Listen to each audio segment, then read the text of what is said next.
Hi friends, welcome to Queen with Priya. இன்னைக்கு நம்ம சேனலோட வீடியோல ரொம்ப டேஸ்டா, ரொம்ப குயிக்கா, புதுசா சமைக்கிறவங்க கூட ரொம்ப ஈஸியா செய்யற மாதிரி ஒரு 10 நிமிஷத்துல அதிக வேலை இல்லாம மசாலா பவுடர் எதுவும் சேர்க்காம ரொம்ப டேஸ்டான ஒரு சிக்கன் கிரேவி பார்க்க போறோம். ஸோ நம்ம வீடியோவை ஸ்கிப் பண்ணாம கடைசி வரை வீடியோ பாருங்க.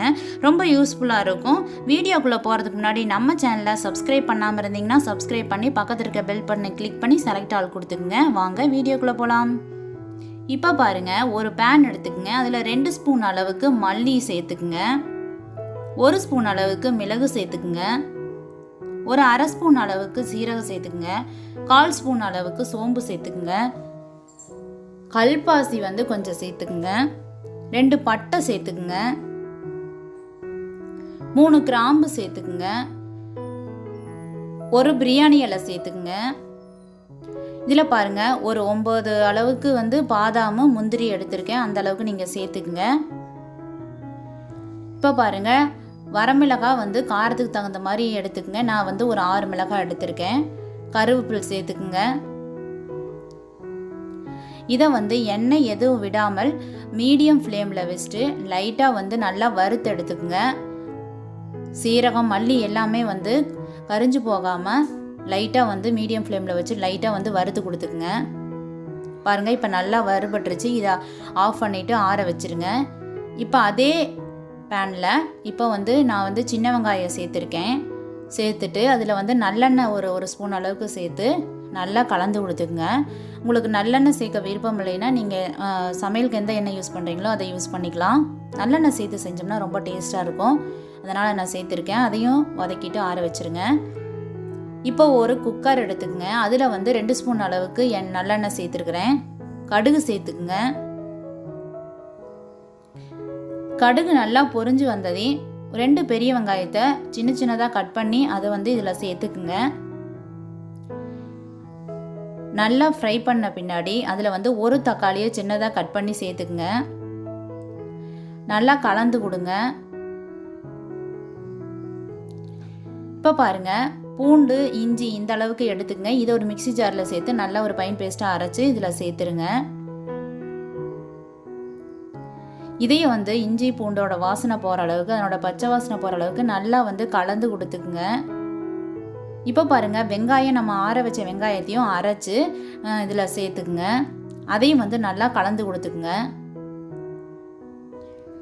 மசாலா எல்லாமே நம்ம வெங்காயம் தக்காளி எல்லாமே நல்லா பச்சை வாசனை போகிற அளவுக்கு நல்லா கலந்து கொடுத்துக்கணும். அதே மாதிரி நம்ம வறுத்து வச்சுக்கிற பவுடரையும் ஆறின பின்னாடி நல்லா நைஸாக இந்த அளவுக்கு இருக்கிற மாதிரி அரைச்சி எடுத்து இதில் சேர்த்துக்குங்க. வெங்காயம் மசாலா பவுடர் எல்லாமே நல்லா மிக்ஸ் ஆகிற மாதிரி எல்லா பக்கமும் நல்லா கலந்து கொடுங்க. இப்போ பாருங்கள், நல்லா மிக்ஸ் ஆயிருச்சு. இப்போ நம்ம ஒரு 3/4 கிலோ அளவுக்கு நம்ம சிக்கன் எடுத்திருக்கோம். அதை நல்லா வாஷ் பண்ணிவிட்டு இதில் சேர்த்துருங்க. இப்போ சிக்கனுக்கு தேவையான அளவு உப்பு சேர்த்துக்குங்க.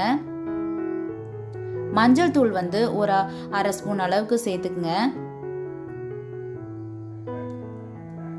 மிளகாத்தூள் நான் 2 ஸ்பூன் சேர்த்துருக்கிறேன். உங்களுக்கு காரத்துக்கு தகுந்த மாதிரி சேர்த்துங்க. ஆல்ரெடி நம்ம மிளகாய் சேர்த்துருக்குறோம். அதனால் நீங்கள் காரத்துக்கு தகுந்த மாதிரி நீங்கள் மிளகாத்தூள் சேர்த்துக்குங்க.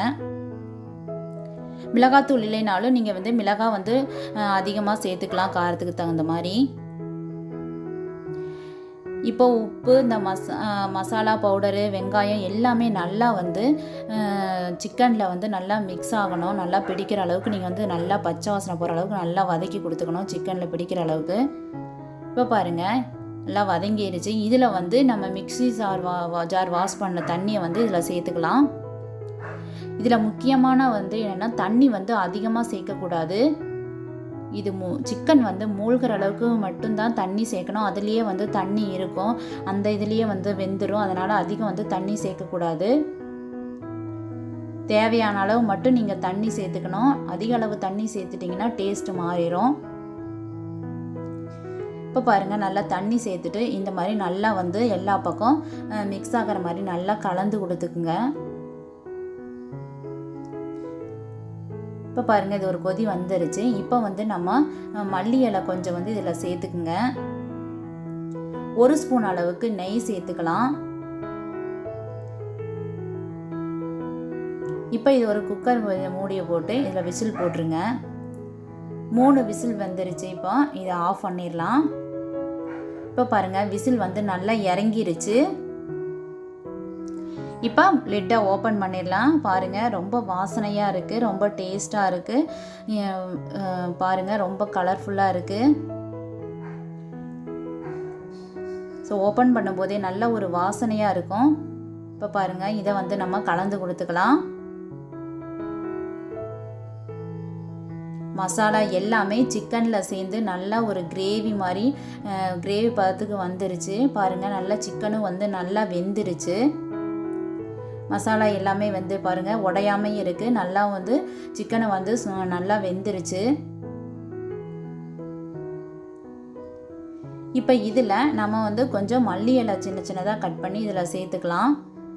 இதனோட ஃப்ளேவர் வந்து நம்ம சிக்கனில் இப்படி மல்லி இலை லாஸ்ட்டில் சேர்க்கும்போது ரொம்ப டேஸ்ட்டாக இருக்கும். அதனால் வந்து இதில் சேர்த்துக்கலாம். சேர்த்துட்டு இது வந்து நல்லா கலந்து கொடுத்துங்க. அவ்வளோதான், சூப்பராக நமக்கு ரெடி ஆயிடுச்சு. இது ஒரு பவுலுக்கு நம்ம ட்ரான்ஸ்ஃபர் பண்ணிடலாம். எல்லா சிக்கன் பீசஸையும் நம்ம இதில் எடுத்து சேர்த்துடலாம். பாருங்கள் சூப்பராக நமக்கு வந்து ரெடி ஆயிடுச்சு. கிரேவி வந்து இந்த அளவுக்கு நமக்கு கெட்டியாக இருந்தால் தான் நமக்கு வந்து டேஸ்ட்டு கிடைக்கும். சிக்கனில் வந்து நல்லா கிரேவி வந்து நல்லா மிக்ஸ் ஆகி இறங்கி இருக்கணும். அப்போ தான் வந்து ரொம்ப டேஸ்ட்டாக இருக்கும். பாருங்கள் சூப்பராக நமக்கு வந்து ரெடி ஆயிடுச்சு. ஸோ நீங்களும் இது போல் செஞ்சு பாருங்கள், ரொம்ப டேஸ்ட்டாக வரும். இது போல் செஞ்சுட்டு உங்கள் கமெண்ட்ஸை, உங்கள் எக்ஸ்பீரியன்ஸை எங்களோட கமெண்ட்ஸில் வந்து ஷேர் பண்ணுங்கள். இந்த வீடியோ உங்களுக்கு பிடிச்சிருந்தா லைக் பண்ணுங்கள், ஷேர் பண்ணுங்கள், கமெண்ட் பண்ணுங்கள். மறக்காமல் நம்ம சேனலுக்கு சப்ஸ்கிரைப் பண்ணி சப்போர்ட் பண்ணுங்கள். தேங்க்ஸ் ஃபார் வாட்சிங்.